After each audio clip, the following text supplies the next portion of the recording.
All you need to really push your footage forward, assuming you're shooting Apple Log and Blackmagic Camera app or one of the other third-party apps where you can control your shutter speed and ISO. Variable ND. That's it. That's all you need to buy. Why do you need a variable ND? Well, with the iPhone, it's a fixed iris. You cannot control your iris, which means one of the biggest components of setting your exposure, you have no control over. You only have two options, ISO and shutter speed. And why that's bad is because you have to compromise at some capacity. You have to drop your ISO to 55. And out here, middle of the day, that still might not be enough to be able to maintain 180 degree shutter. So now you're gonna have to crank your shutter up to like 1.1. And now the motion blur that you're seeing here is gone. And it's not going to look as smooth or as cinematic as you want it to.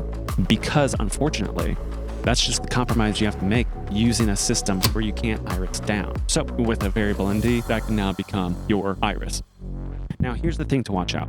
Not all variable NDs are built the same.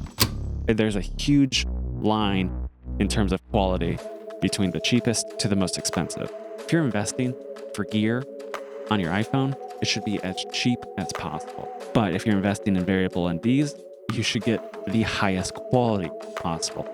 And those two don't align if you're investing for variable NDs for your iPhone. So I highly recommend you buy a variable ND that you are going to be able to know and use for the rest of your career.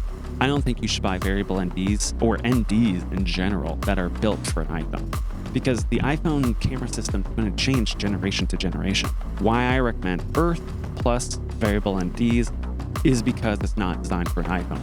With Earth, I can take that anywhere I want. I can put that on my Red, shoot on my Blackmagic. I can put it on TV, on a short film, commercial, and I feel A-okay. I want you to be able to scale up indefinitely. You have a variable ND that's not going to fall apart as you scale up. Additionally, these variable NDs have hard stops. So when you reach the maximum capacity the variable ND can do, it locks. When you reach the minimum, it locks.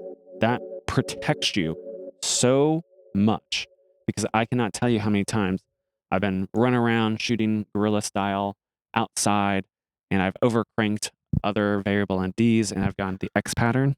It's terrible. It's always bad news. And with these, you cannot do it. It does have a little bit of a color shift. Has a little bit of a vignette. That's kind of like, it's part of the game with variable NDs. That's kind of like, you're going to get something, and it's minimal with Earth. These are not the cheapest variable NDs in the world at all. And that goes in line with who I think should actually buy this. It's a short list. I think if you are being paid to shoot with an iPhone, or you want to be paid for creating footage with your iPhone. And I think those are the only two people that need to buy a variable ND.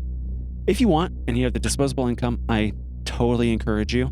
It will make a difference in your footage, and I think you're going to be very pleased. Now, the thing with the iPhone is that it is already in a compromised state. The cell phone is not a very good ergonomic device for filming, and it's very hard to attach variable ND to it. So there's a few options, one of which is a clip, which just attaches over the top, and then you just screw on your variable ND. They're fine, but I feel like that can lead to it falling off, and they're not. And those clamps aren't that cheap either.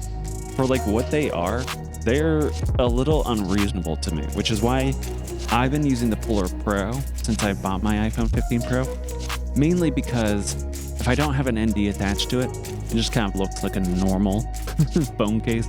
But I did just buy this newer case, and I really like, because it is much more dedicated. I'm only going to be putting on this case when I'm actually using my phone to get footage, because it looks like I stepped off of a film set. But that's honestly why I kind of bought it. It has 1/4-20 threads, so yeah, you can mount your attachments wherever you want. And very importantly, you can attach 67mm threaded variable NDs to it. So I just have one step-up ring to 77 so that I can use my variable NDs that I've invested for my bigger camera. So you don't have to use a proprietary filtration system or ND system or Boo to proprietary filtration systems. Boo. It's an iPhone. It will go out of date, but if you're between the two, I would go with newer. much cheaper, and honestly having quarter 20 is kind of huge. Plus it's rock solid. I just think it's built very, very well for the money. I don't know Neewer as a brand external to this, so I can't vouch for the rest of their product line, but I like their cage. Like and subscribe, and I'll see you in the next one.